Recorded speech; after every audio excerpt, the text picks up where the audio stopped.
Welcome back to the Storytellers Forge, a podcast where we talk all things TTRPG. My name is Pat Edwards, and I'm thrilled to jump right in and introduce our guest. Joining us today is comedian, author, game designer, and the creative mind behind the Ultimate RPG series, which includes a Game Master's Guide, a gameplay guide, a backstory guide, the one, the only, James D'Amato. Hi, James. Hello, heroes. Thank you so much for having me. I'm really excited to talk to you today. Heck yes. We are excited to have you. And I know we have one thing in particular that is intended to be kind of the focus of our conversation. But before we get to that, you have so many irons in the fire. You have so many creative projects. Let's give our listeners a little snapshot about James.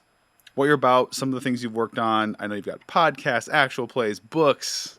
Sure. Well, if you know me at all, the strong likelihood is that you know that I started with the One Shot podcast. It's an actual play show where we tour through as many different role-playing games as possible. For a span of 10 years, I would be releasing 1 hour chunks of recordings with new casts and new games. Ran through something like 260 on air, something like that. And that's not to say all the ones that I read that didn't make to air or the games that I played privately in that span of time. So I sort of built up most of my experience by absorbing different games and getting to know game designers, game design pathways, and whatnot. And it really informed a lot of the way that I think about role-playing games. From One Shot, we also created a show called Campaign to be sort of an ongoing storytelling thing rather than our self-contained stories that we did on One Shot.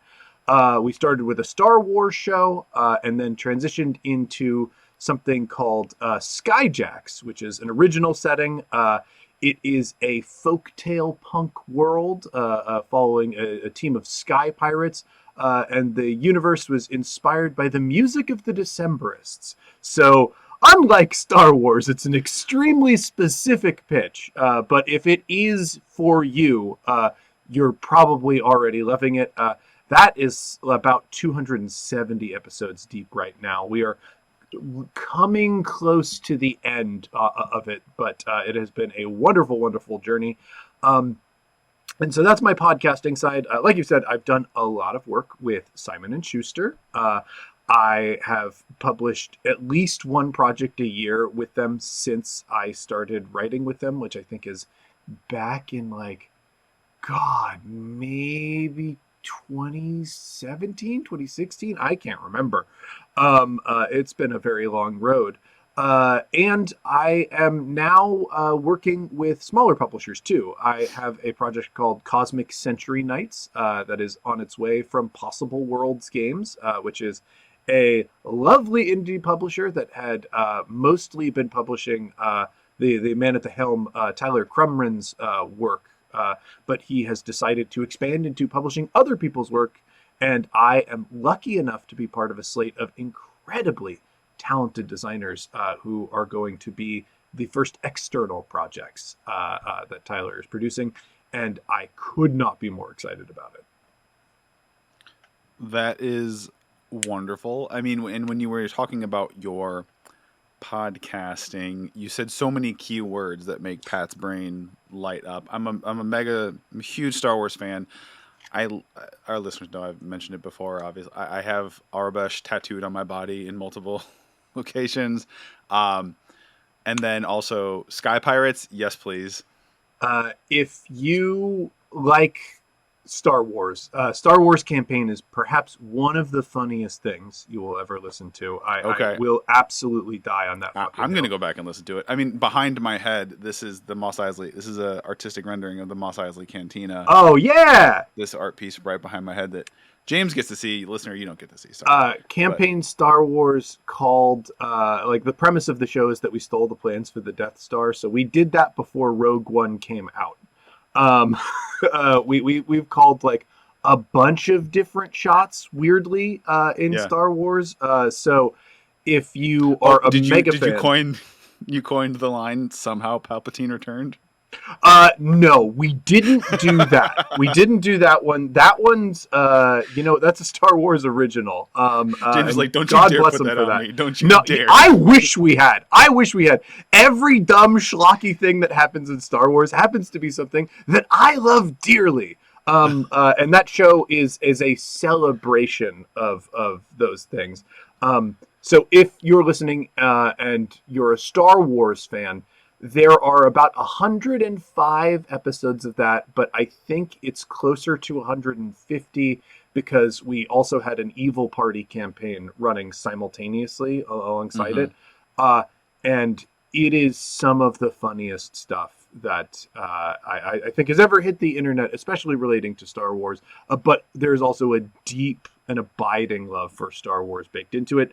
And Skyjacks, when you get to Skyjacks, it takes itself slightly more seriously, but that's because we don't have, a George Lucas project that we can parody. And we have to make up our own thing, which you do have to treat that with slightly more reverence. But I still think it is a really, really entertaining show. And it's, I think the artistic project that I am proudest of all the things that I have done.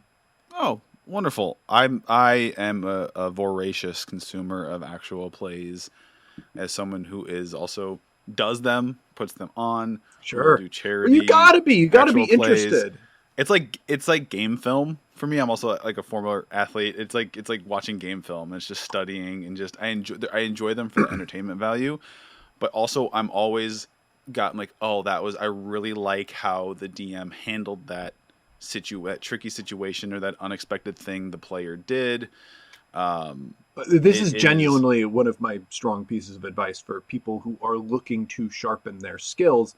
And it used to be a lot more complicated of saying, if you want to learn how to DM better, quote unquote, what you need to do is go out and play in other people's games, because you will see the way they make choices, and that will help you refine how you understand the choices that you make, so that you can do things at the table that are more intentional, and more authentically in your voice.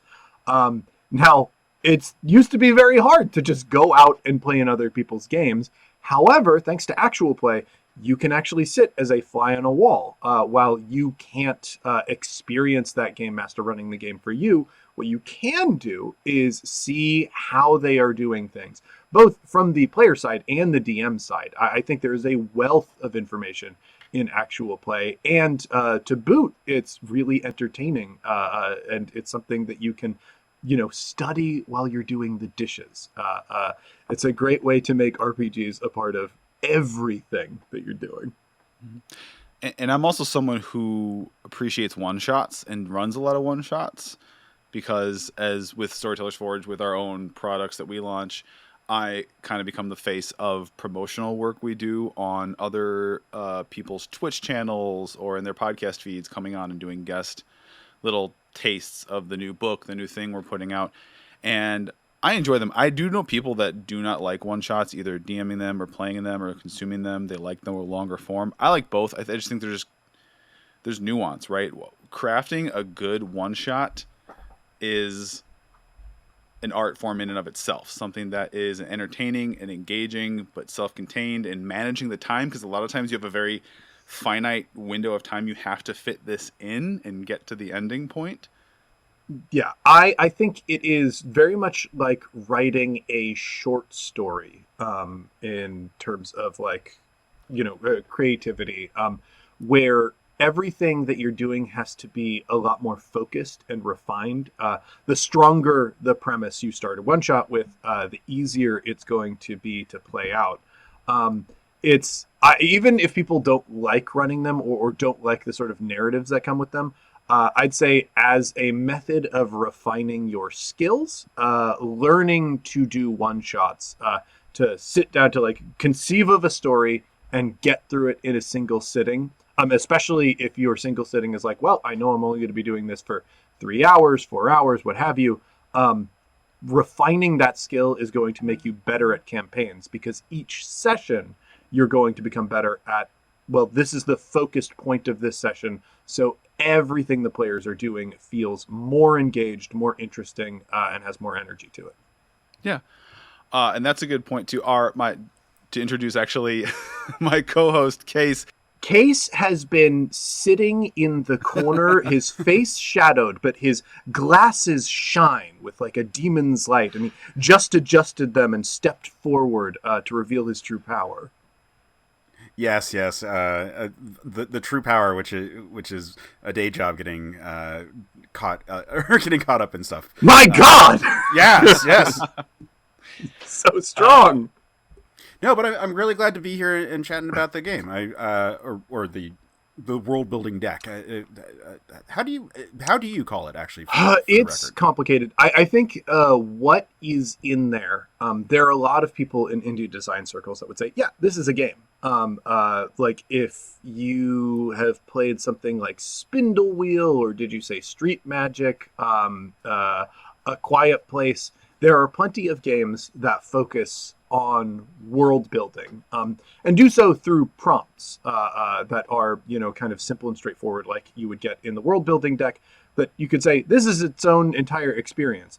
However, because this is aimed more at the market of people that are not deep in the indie set, even though I do think they would enjoy this because, hey, it's like a bunch of games that you already enjoy. This is for folks who are playing, Pathfinder, Dungeons and Dragons, larger legacy, and what do I want to say, traditional game systems, to take advantage of some of the mechanics that I have found very useful in indies, and apply them to more or less the work that goes into putting together a game. Yeah. World building, yeah. Oh no, I was gonna say so yeah, diving in on the actual thing, where the primary thing that we're here to talk about today is, yes, the ultimate RPG world building deck, and I want to talk about some of the specific cards, but I'm also curious because I see a good amount of products not like this, or in the same vein of just creative ways of approaching the TTRPG space and tools. So when it comes time to world build, and the idea of you wanted to maybe create a world building tool, why a deck instead of a book? Well, so we do have a book, and Okay, yeah. there are two reasons for this. One is pure capitalism. 2 years ago, I published a product called Campfire Cards, which is a icebreaker deck game for role-playing characters. It is a mechanical way to help players get their backstories onto the table and incorporate it into the game, and more importantly, to get players to care about each other's characters' backstories. It has been phenomenally successful for me. It's sold a lot of copies, and whenever something like that happens, Papa Simon and Daddy Schuster are like, "Well, let's do that again." And I was like, "Okay, so we can do a sequel to Campfire Cards," and they're like, "No, you got to do it in a different format, because we really think dungeon masters spend the most money on the game." So I had to be like, okay, how do I take the strengths of that deck and orient it more towards the game master role than the player role? And that's ultimately what we came away with, was the world building deck. But the other thing, because I do have the Game Master's World Building Guide, which is longer form, more involved exercises that are broken down by genre, I think it's great. Those things can take up a decent amount of time. Like, you can devote a full hour and a half session to a single exercise in that book. They can be very, very detailed, depending on how much creativity you want to lend them. There is something about being able to draw a card, and us three could draw one of the cards here, spend however much time we want on it, but it is easier to pick up and put down than me going through and being like, okay, what specific exercise is going to be best for the situation that we're trying to put together. Well, one of my shows, the Ultimate RPG Podcast, branded for this line of products, like, we specifically are going through exercises in my books with guests. And you can see from that show, like, how involved they can be. where I think when I do bring these cards to that show, it will be a couple draws for an episode rather than a single exercise. So it is just what is easy when a game master is reaching for one of my card products. I always imagine they're doing it because not all of the players have arrived at the table yet, and somebody called and be like, "I'm going to be like 30 minutes late." You go, "Crap! How do I fill time? How do I make it so that this very rare and beautiful thing of all of my friends being here to play this game, which is hard to arrange, doesn't lose focus or fall apart because we have this delay?" These card-based products are there so that you don't have to think, you don't have to do any preparation, but everything you do with them is directly related to the game. It enriches the world, and it gets your players bought in to what you're doing. I love things like this as just helpful tools for, in case you might be on the same wavelength we often are in this. So one thing we do too at like Storytellers Forge is we do programming at cons. We run games in the game rooms for different cons or panels and workshops, and then bring in guest GMs to run games. Or we'll do like a rent a GM thing where GM kind of is ready to go. You can come up, have them put together a one shot for you right then and there on the fly with a group of people. These could be really good tools for something like that too. Oh, sure. Yeah, it's again, the whole thing with card-based designs is speed, familiarity, and a lack of pressure. The reason that I'm using like game mechanics at all to support these things, because like we know that a lot of people from very established traditional role-playing backgrounds will go like, well, world building is the GM's job, or role-playing is something unstructured that happens in the game. And I look at game mechanics, like the main reason that you turn to game mechanics at all is they make a creative activity easier and more fun to engage with. It's just like y'all spend how many of your lives, hundreds upon hundreds of hours telling stories through role-playing games. But if I told you to just tell me a story right now off the dome, that would be a deeply unfair ask of me. But if we sit down and play a role-playing game together, then like, oh, it's easy. You've got the mechanics to reach to and supplement that creativity that you already have. Yeah, I find this deck really useful as a set of prompts. I think when you said "don't think," that's not really accurate because there is a huge amount of thinking that goes on for it. But what it does do is it takes off the load of all the preparation and allows you to take these elements at random and insert them into your game in a way that is really additive. Well, yes. What I would say is the creativity needed for these cards is something that ramps up because we're using a Powered by the Apocalypse style like mechanic to ease you into it. The first thing you do on any given card is usually a pick list.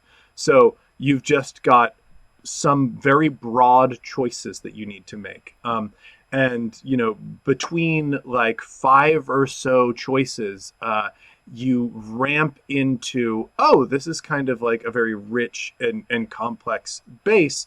And then you get open-ended questions, which have a heavier creative load they're asking for you. And finally, when you've developed this thing that everybody's interested and excited about, you're deciding, how does this relate to what we're already doing with our world?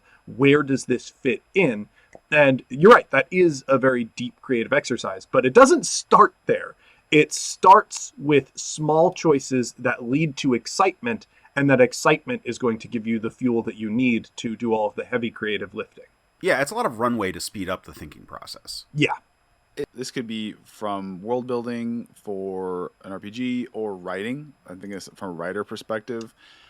It is having something like this is helpful in that I've talked about this more in the context of like writing novels and been on panels, but basically it's like a line I repeat over and over again is it's so much easier to improve something that's already on the page than stare at a blank page and write it first time. So the whole point is when you have a starting point, you kind of get that momentum, that little push. if I look at a paragraph, it's so much easier for me to tweak that paragraph and make it better than stare at a blank page and try and mentally craft the perfect paragraph, right? Sure. So it's like something like this, kind of converting that over to this format is saying, I'm struggling here because you have a blank slate. Draw a card and be like, okay, this is now canon in my world. This thing, this place, or this institution, or this historical event. Now what?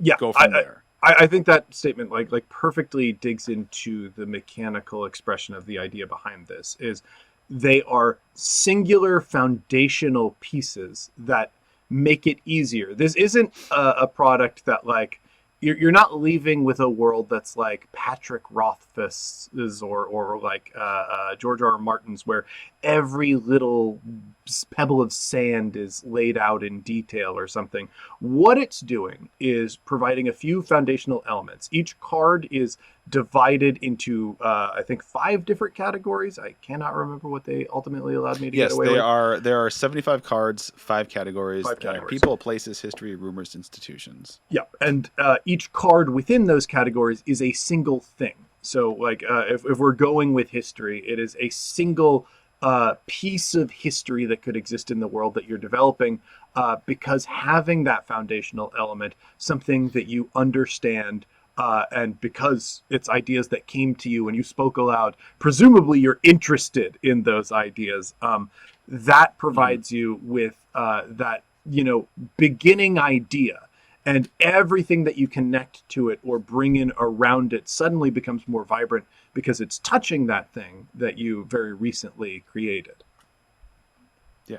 I pulled out a couple cards because whenever I'm looking at something in this vein of a DM tool, a player tool, a world building tool, there's some things where I'm looking at like, oh yeah, that makes sense. For the people, your list of people, you've got an assassin, a scholar, some of these, like, yeah, that makes sense.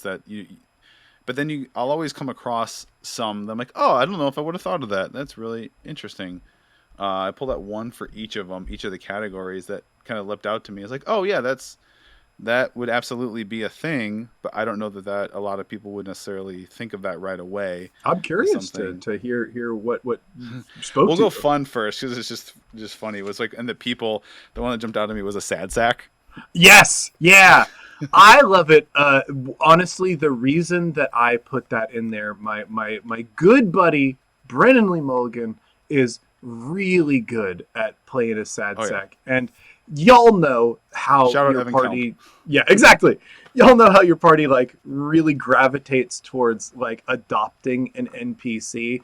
That lightning can be hard to bottle, but when they come across just a pathetic guy, there are only 2 responses that people have to that. Either, oh, I love this being and must protect them, or I need to see this person suffer. And either reaction is extremely fun to play with. My current players in the campaign I'm running, actual player I'm running, are the latter. I gave them a character, a crew for their ship, who is extreme useful because he has an encyclopedic knowledge of the world, but I roleplay him basically as like the depressed android from Hitchhiker's Guide to the Galaxy. Oh sure, yeah. And and his name is Happy Dan, but he's always sad and depressed and they hate him so much, and they always try to ditch him. That's great. So much fun to play with. I had a museum for institutions because, again, yeah, of course, but wouldn't there be a museum in a big city or a location or a town or something like that? But I feel like if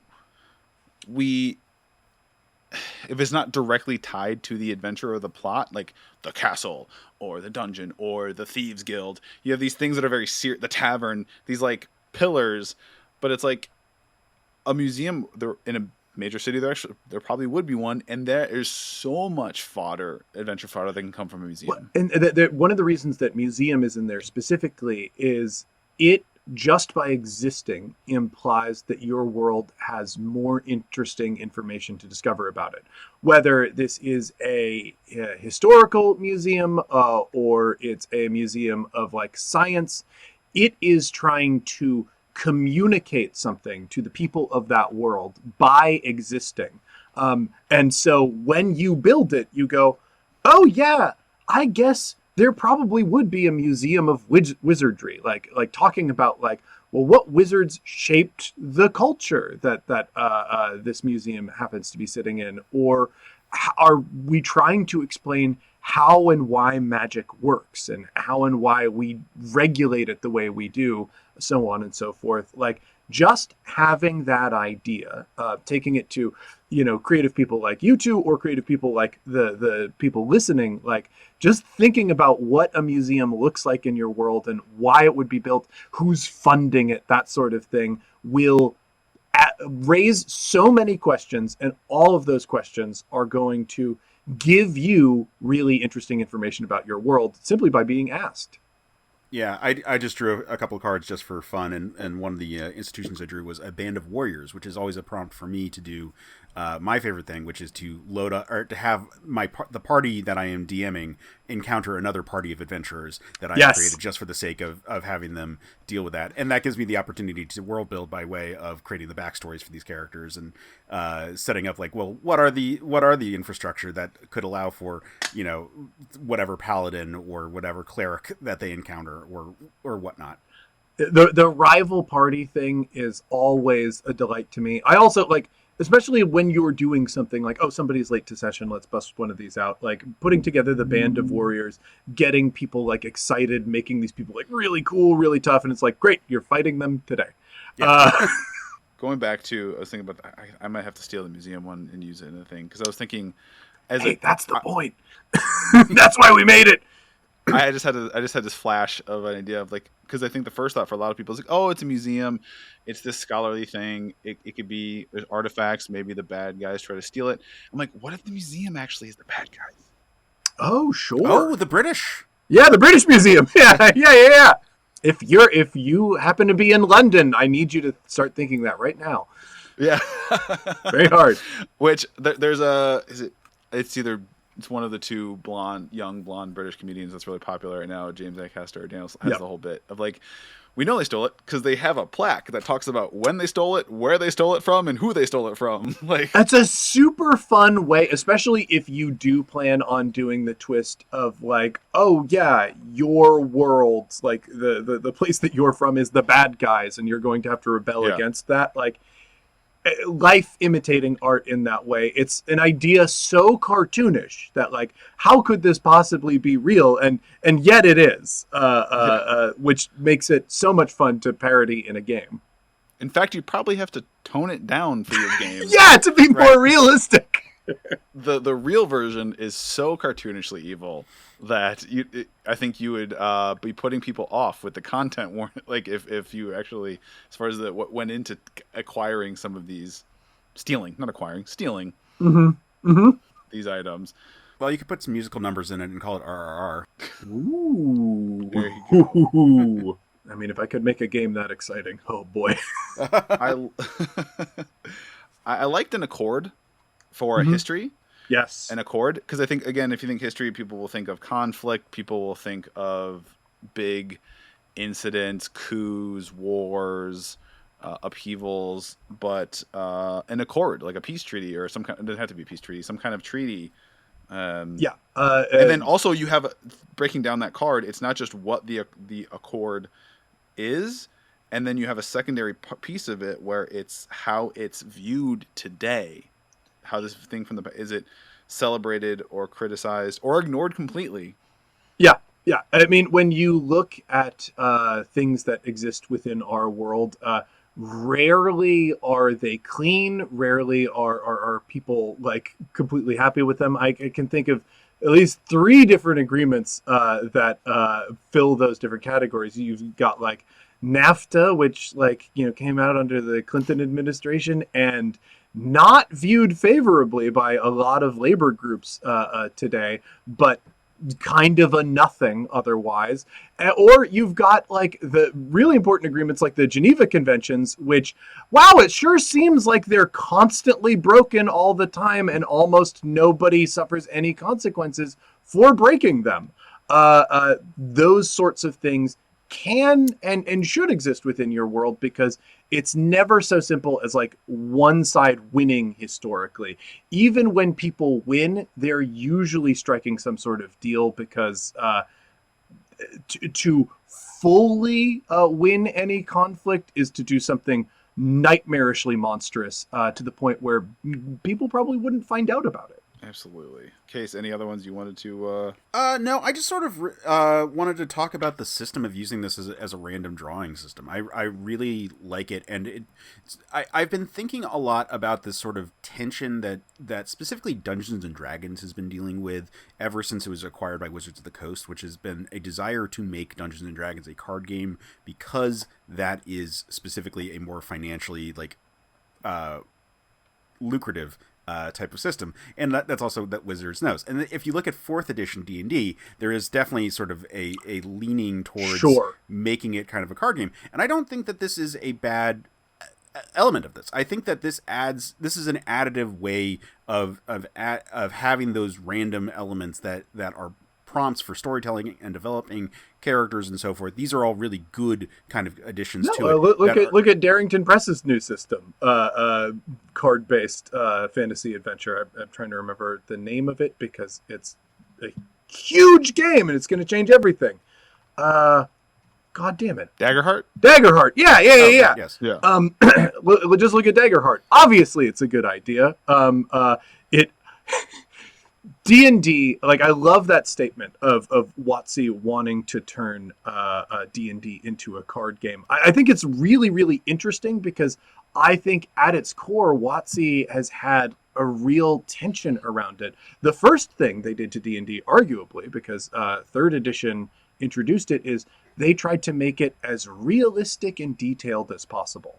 So much detail was added to the game of what different stats had to define in 3rd edition. Mm-hmm. Your push, pull, lift above your head was listed on your character sheet as a derivative value. If you used most of the electronic character sheets back in the day, it'd be like, oh yeah, 18th strength, you can definitely push like 5,000 pounds or whatever. And it's like, who needs to know that? How is that ever going to be relevant? Yeah, but then I think you are right. There is also this, especially around 4th edition, mindset that came up, like, our system right now, 3.5, is so unsustainably detailed. We need to pare back, and we need to do it in a way that allows us to sell people more products.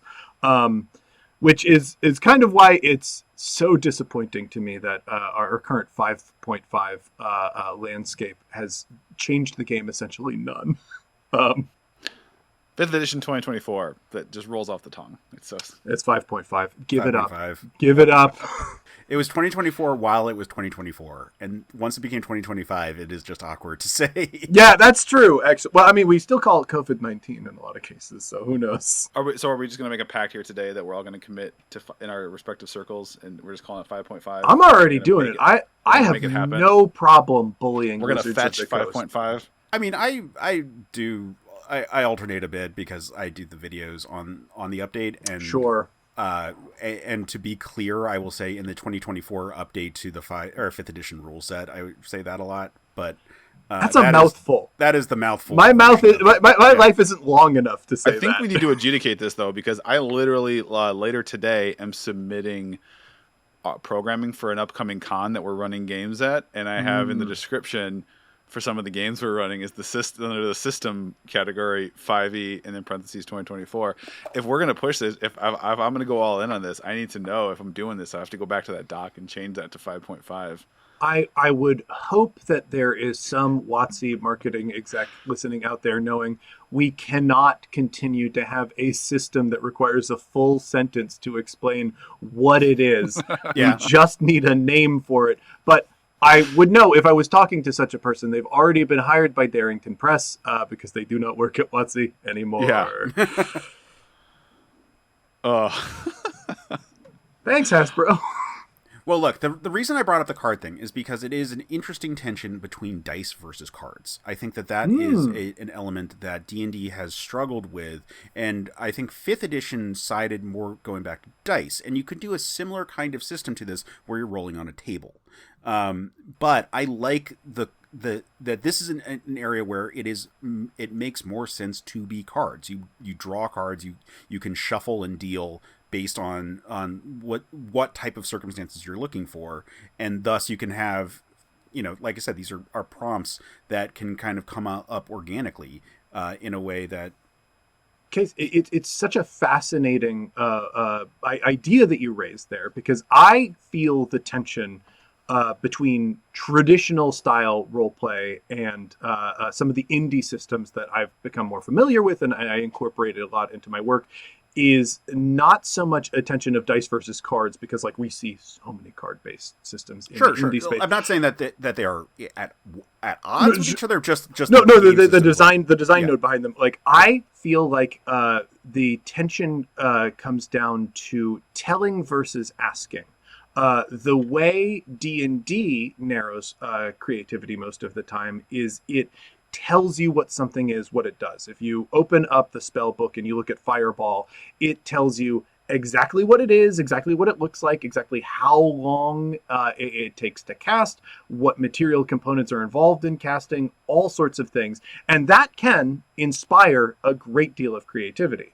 The indie spaces that have, inspired the world building deck are mostly full of prompts that are asking you in very specific and incisive ways, how does this fireball work? What goes into casting this spell or what have you? That kind of foundation is something that I think D&D players would thrive on, because everybody that I've shown an indie system, even if they're like, I still want to go back to D&D after it, they went, oh, this part was fun and I could use this part. And I think when you bring the telling model to cards, it makes it more blatant. It restricts you in a certain way. That was the big lashing out against 4th editions. They felt like, oh, this is far too restrictive, I can't be as creative. When really, from an indie designer perspective, I'm like, it was kind of the same thing.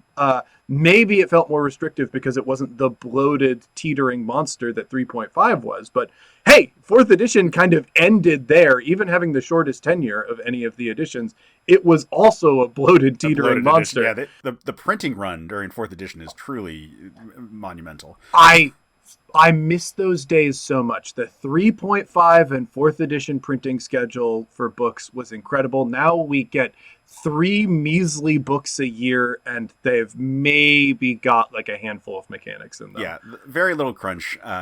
Versus the days of 3.5 where every book had 10 prestige classes that you could. We could go off too much. I still participate in the Giants in the Playground build contest for Iron Chef, and that's a delight. Oh, I'm so glad to hear that that's still going on. Yeah, they're still going on. They're going strong. So I'm currently in 2 of the contests, anonymously entered for builds. So we could go off on 3.5 and the Byzantine nature of that edition, or and then how it transfers into the later stuff. But getting back to the Ultimate RPG Worldbuilding. Sure. Yeah. Let's focus on me. I'm only here for a little bit. The point I was going to make was related to 3.5, so I'm just going to say it. Yeah, make it. The thing that I enjoyed as 3.5 segued into 4th edition is if you look at the Crusader class from third edition, which was specifically they were given inspiration by their deity to draw cards, and that would be the power that they would act on. So it was strikes and so forth, and it was very much like the Battle Master in 5th edition, but a wholly themed version of this. Sure. And that was, I feel the wrong approach long run, because what it was doing the 4th edition model of saying, okay, here is the type of strike you were doing when you were playing your fighter type character, and it is a bunch of description, which is great for a player that doesn't have like a desire to go into their whole description, that doesn't desire to go off and like, you know, come up with like, well, this attack is actually an uppercut, and I do it in, you know, such and such way that you know, I look really badass as I do so. That is a hook for certain types of players, and that looking at a system like this is the much more effective sort of, like we said, it is encouraging players to come up with the ideas from this as simply that starting point. And I think that is a really cool kind of component.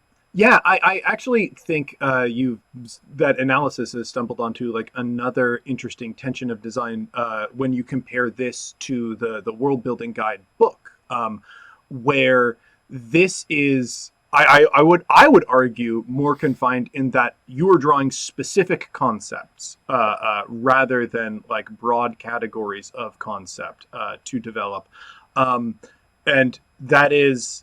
The reason this is doing that is about speed and efficiency. I'm imagining a situation where somebody doesn't have a luxurious amount of time to begin a creative exercise. You're either the GM, you know, developing something on your own and you're just stuck, but you are also working at the same time. So you just draw a card, do the prompts, and go, okay, got it done.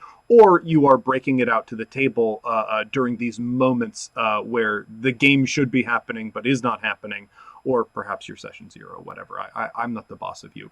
Regardless, it is engineered to be fast. And what a lot of the design sensibility at WotC is they don't want Dungeons and Dragons to be different because they have an audience that likes to play Dungeons and Dragons. But they imagine, because Hasbro is steering that ship, that the primary audience for their game is not actually playing their game yet. And the more complicated their game is, the scarier it gets to the potential audience they could reel in, which brings you things like cards. It's like, well, you don't have to think of anything. You just play the card. I completely understand that design sensibility and approach.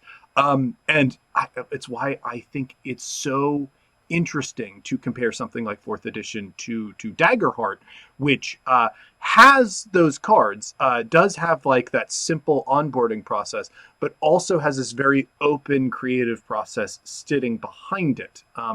So, which is to say, like, the design sensibility that led to this being a deck of cards is like exactly the same sort of design sensibility that you're referring to. It's just moved through a different lens with different design goals. And I think those design goals really inform the final product and whether or not you want to engage with it. Wonderful. My only experience with Daggerheart so far is they had some beta thing out where you could build a character, and I made a little mushroom guy. Yeah, I have not looked at any of the pre-release stuff for it. Now that it's out, I do need to dig into it. I didn't want to look at any of like the play tests or whatever because as an indie guy, I knew that there would be one really weird mechanic that I would fall in love with, and it would definitely get taken out of the final version of the game. There's absolutely no way. Just the fact that you like this thing is a guarantee it's going to be the thing that's cut. It's that's the how audience. beta tests work. You always find a thing you love that isn't necessarily what the audience goes for. It's the audience they're designing for. Like they are designing for an audience that's really comfortable with D&D, and the person that they hired to produce their game, Spencer Stark, has these lovely, well thought out indies to his name. So many really lovely credits. It's exactly the type of designer you want to bridge the gap between 5th edition and what they're doing on Critical Role. So I knew that like that designer, the job Spencer had, is not to win me over. It is to introduce these bold ideas to this very large group of people that's really invested in something. Like people who are watching Critical Role don't just play D&D, they love D&D. So I knew that there would be mechanics that Spencer would like throw at the wall that I would be like, I'm obsessed with this. I want an entire game about this. And of course, it can't be in that product because that product isn't so much for me. Which is fine. Like that's kind of that shows how strong the design sensibility is. I just can't have my heart broken. I don't know if you fellows remember. I think it was either the bridge between 3.5 and 4th edition, or 4th and 5th, but they had pitched a version of Sorcerer that was still bloodline based, where every time you would cast a spell, you would physically become closer to the thing your bloodline was related to. So if you were a dragon bloodline sorcerer, you would cast a spell and then you would get a claw attack or armor or extra hit points or something. So you'd go through your limited palette of sorcerer spells, but then you'd be a fucking werewolf that could wreck house physically. And I was like, oh, that's so sick. That's so much fun. Finally, Sorcerer is different from Wizard, and it's fun and interesting. And of course, they fucking didn't do it because they're cowards. Because they're cowards, and they want to break my heart specifically. I like that a lot. I'm in love with it. Just do it. You should just do it one of your... I know. I definitely do want to incorporate the idea Werecaster into a different system. Like, it's so neat. I just haven't had the opportunity. I love that. So basically, you have some kind of creature you're like a were version of, but you're more humanoid, and every time you cast, you spend a spell slot, you get Yeah, and so by the end, if you're out of spell slots, you are full on were dragon, were yeah. So you still have something to do, which is especially the problem for low level sorcerers. It's like, well, I've cast all my spells, and now I'm just here. James, I'm just gonna fucking do it in a thing. Do it, please, please do. I've always been annoyed that the dragon bloodline for sorcerer doesn't get extra attack or like a claw attack. Like, it doesn't do the things that traditionally dragons do. I think. It gets you breath weapon, right? You know, that's at least something. But yeah, I mean, it's them trying to take the dragon disciple concept from 3.5 and making that a bloodline. Yeah, absolutely. I mean, there are so many things that from 3.5, the Dragonborn from 3.5, I was in love with. Yes, the Dragonborn of Bahamut. Yeah, where you could be any base species, and then Dragonborn is just a template that you could throw over it. I adored that. I love weird ideas, and they are ultimately like the ideas that like are steered away from in these larger design conversations. But that's what indie games are for. The game that I'm working on now with Possible Worlds, Cosmic Century Knights, is specifically focusing on. I love random tables, but I feel like they take away too much agency at times. Cosmic Century Knights, the premise of the game is that it is a typical fantasy world where 300 years ago, a gigantic sword from outer space struck itself through the planet, and as it was landing, it shot out 100 magical swords all over the world. And players are playing characters who have found one of these magical swords. And each sword has 3 blessings, a minor, a major, and a miraculous, that are rolled on a random D100 table. And when you get your blessing of each category for your blade, you cross it off the list. So the blade that you result with can only ever be yours. There are literally 300 blessings that I had to write up for this game with my design partner, Drew Merzieski. And so every character functions in a completely unique way. So it's like the first time, if I have a sword, the first time I'm casting my major blessing, I don't know what it's going to do. And then you roll, and then whatever it lands on. You could do it that way. That's what my major power is forever. This sword does that. Yeah, one of 3. You get 3, but yeah. Yeah, your character could do it that way. I mean, in most character creations, like people know what it is from Jump. Oh, okay, yeah. Or players know what it is from Jump, but that is actually, I think, I need to amend the rule book before we go to publishing that you could do it that way because that's a really good idea. But yeah, like only you will ever have your blessing. Which right, so like flaming sword is only you're the only one with flaming sword. Exactly. And the sword has a reputation that could be separate from you. So like you're also rolling for things like the lineage of your blade. Are you the first person ever to find your sword, or did a knight wield it beforehand? And if so, is there a bunch of baggage with that? Was it one of the world's greatest heroes, and now everybody has a lot of expectations for you? Or is it one of the world's greatest villains, and is everybody's afraid of you? Yeah. So Cosmic Century Knights like takes that kind of random table informed, like surprising choices offered to you, and opens things up creatively in a way that like you really make everything yours, even if what you were given is a big pile of random nonsense. I've found that although we're making 3 D100 rolls to choose our blessings, at the end of the day, almost every character that I've seen made in playtesting has felt, wow, that blade is really appropriate for you. It matches your story perfectly somehow. The dice tell a story.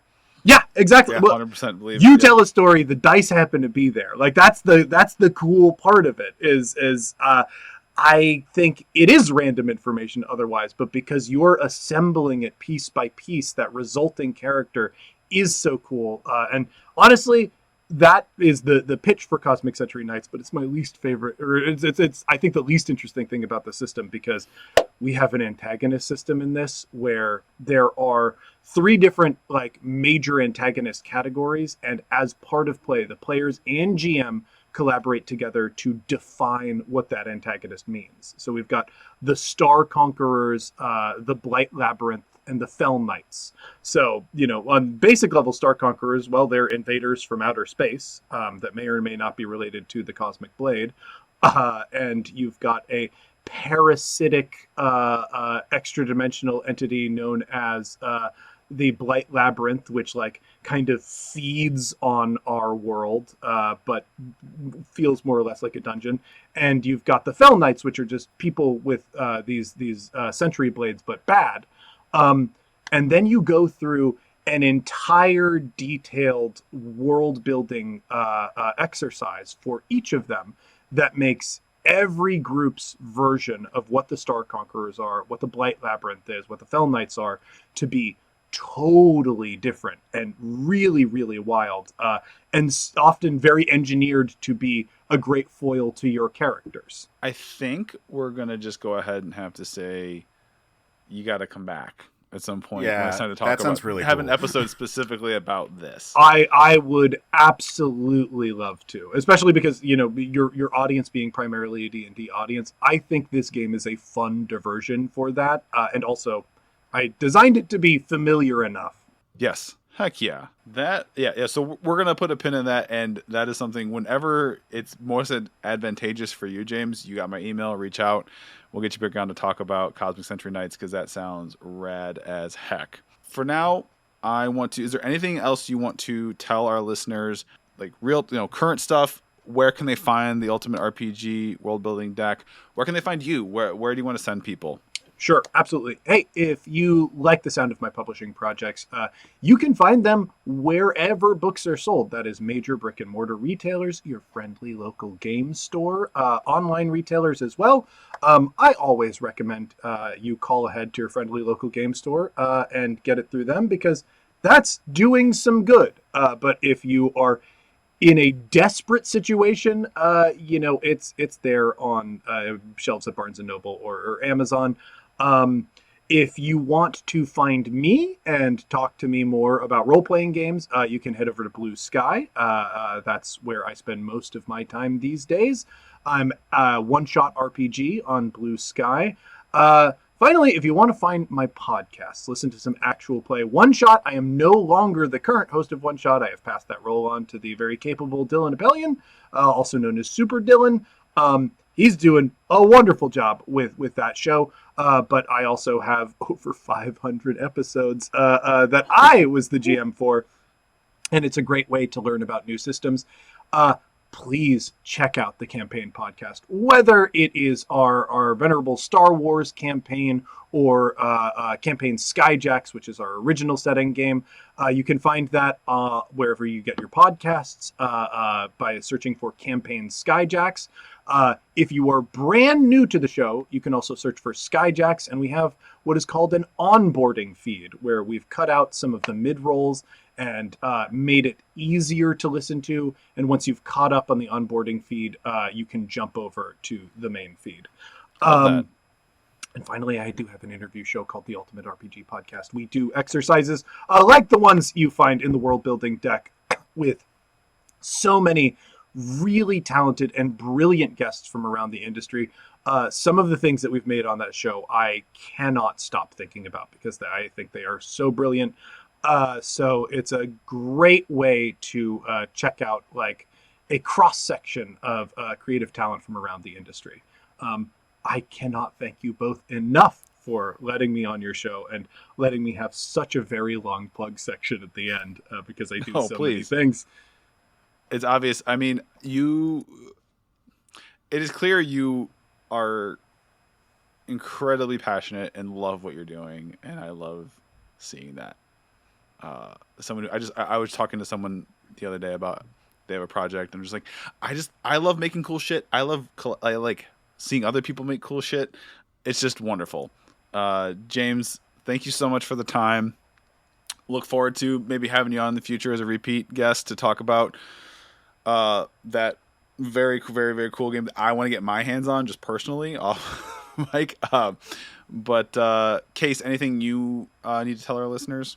Just basic plugs. You can find me on Blue Sky at Case Aiken. You can find the podcast that I also host. There's Another Pass, which is a movie show, and Men of Steel, which is a Superman and Superman adjacent show. And you can find those all the places where you find your podcasts. Heck yeah. And I'm the Pat Edwards everywhere. Anywhere I have a presence, you'll find me at the Pat Edwards. And thank you so much for joining us once again in the Storytellers Forge. Now go forth, build worlds, tell stories, slay monsters. Bye.